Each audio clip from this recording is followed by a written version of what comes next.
The day they laughed at me in the boardroom, I decided I would buy the building. Not the company, not the department, the building. Because sometimes revenge isn't about destroying someone. It's about owning the floor they stand on.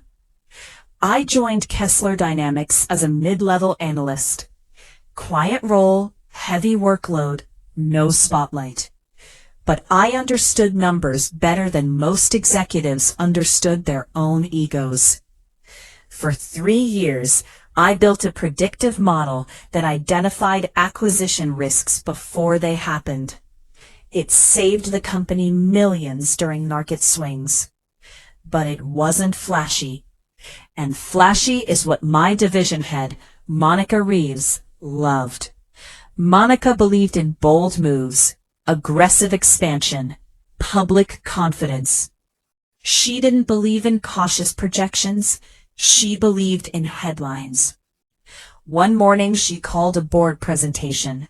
Major acquisition, billion-dollar valuation, media coverage expected. And my model flagged something dangerous. The target company's liabilities were hidden inside subsidiary structures. The numbers looked clean. They weren't. I requested a private meeting. There's exposure here, I told her calmly. She didn't even look at the full report. We can't stall this deal because you're afraid of risk. I'm not afraid, I replied. I'm precise. She smirked. You analysts love worst-case scenarios. Leave strategy to leadership. Leadership. That word again. The board meeting came. I wasn't invited to present, but I was required to attend. Monica stood confidently at the head of the room. Projected revenue. Expansion forecasts. Applause. Then she said something that changed everything. Our risk team has reviewed everything. There are no material concerns. My stomach tightened. She looked directly at me while saying it. A silent warning. Stay quiet. And I did. I didn't interrupt. I didn't argue. I let the vote pass. Acquisition approved. 2 months later, the liabilities surfaced. Debt exposure. Legal investigations. Share price drop. Emergency press releases. And suddenly, leadership wanted answers. Monica called me into her office. Why didn't you push harder, she demanded. I stared at her calmly. I submitted the report. You should have escalated. I tried. Silence. Then she did what insecure leaders do. She blamed me. Internal memo. Risk team failed to emphasize material exposure. My name was on that team. Publicly humiliated. Quietly cornered. So I resigned. No drama.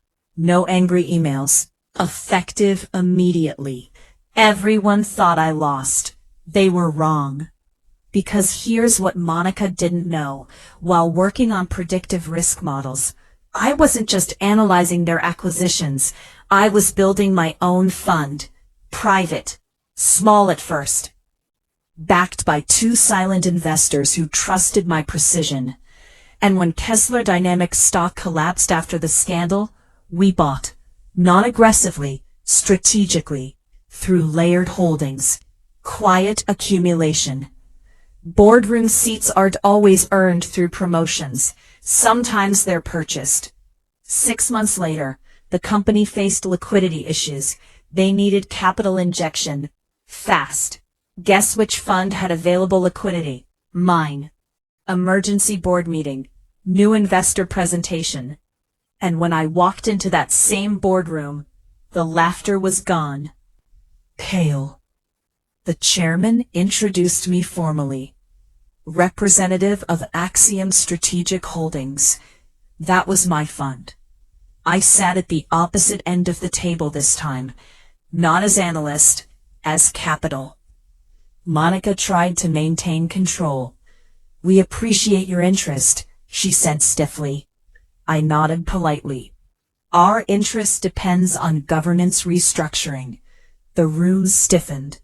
Specifically, the chairman asked, risk oversight independence, I said calmly, and leadership accountability. Monica's jaw tightened. You're suggesting— I'm suggesting, I interrupted softly, that strategic decisions require balanced authority. Corporate language. But everyone understood. Capital doesn't beg. It negotiates. After private deliberations, the board accepted funding terms, and with those terms came something powerful. Voting rights. Board influence. Governance reform. Monica's contract wasn't terminated publicly, but her authority was diluted. Decision power shifted, and a new independent risk oversight committee was created. Guess who chaired it? Not revenge. Correction. That's what I told myself. Months later, the company stabilized. Stock recovered. Public trust slowly returned. One evening, Monica approached me after a meeting.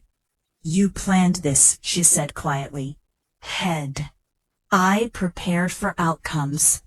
You wanted me gone. No, I replied calmly. I wanted accountability. She studied my face. You could have destroyed us.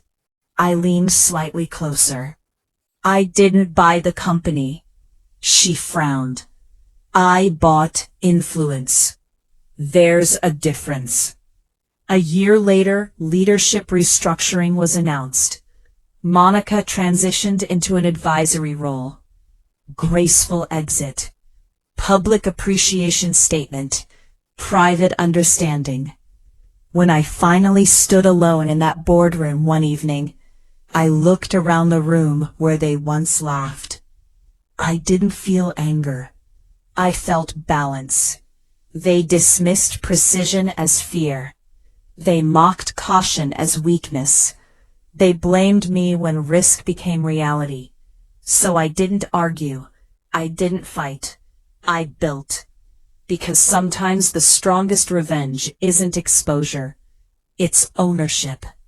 And the day they laughed at me was the day I decided I wouldn't work under that ceiling again. I would own it.